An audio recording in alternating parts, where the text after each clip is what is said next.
Welcome to Spelling Bee Ninja, where we explore the fascinating world of English language skills. Today, we're focusing on an essential topic: writing numbers correctly. Numbers are everywhere in our lives, from telling time to expressing quantities. Understanding how to write them properly is not just important academically but also helps in day-to-day communication. So, let's dive in and learn how to express these vital symbols accurately. First, let's tackle the correct way to write time. When we write times like 6:30, we often write them numerically as 6:30, which translates to 6:30. However, in formal writing, it's better to spell it out as 6:30 without the colon. Next, we encounter the use of hyphens in writing numbers. A hyphen is used when writing out numbers between 21 and 99. This means you would write 33, not 33. Understanding where to place these little markers can help to clarify your writing significantly. Moving on to large numbers, let's look at how to express a million. It's written as 1 million, rather than 1 followed by 6 zeros, which enhances readability. Proper formatting of large numbers makes them easier to understand at a glance. For instance, saying 1,000 instead of 1,000 helps convey the same idea but in a clearer manner. Now, what happens when we start a sentence with a number?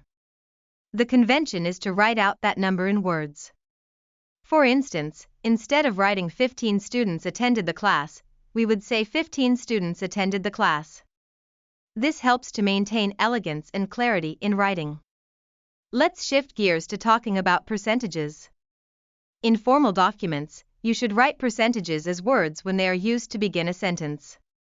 For example, 20% of the committee voted in favor.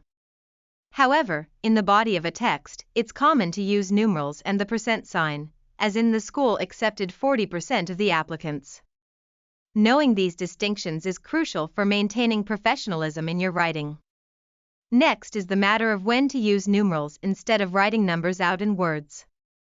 We typically write out numbers between 1 and 9, but for higher figures or more complex numerical information, we switch to numerals. This keeps the text smooth and avoids overwhelming the reader. For instance, you would say 8 apples but 10 oranges. Lastly, in formal writing, fractions should also follow specific conventions. The standard is to write small fractions in words, like 2/3, while larger or more complex fractions can be represented in numeral form. Saying 1/2 of the class is more aesthetically pleasant than writing 1/2. The most important lesson is that writing numbers correctly ensures that your ideas are conveyed clearly and accurately. As you practice these rules, you'll find that they improve your writing significantly, making communication straightforward and effective. To wrap up, we've journeyed through several essential rules for writing numbers. We learned about writing times, using hyphens, and how to express large numbers. We also covered the importance of spelling numbers at the beginning of sentences and effectively writing percentages and fractions. Each of these elements contributes to clear communication, and practicing them will help you express yourself better in both formal and informal contexts. Thank you for joining us today on Spelling Bee Ninja. We hope you enjoyed learning about writing numbers and found these tips helpful. Remember, the way we express numbers impacts how our message is received. So keep practicing and you'll keep improving.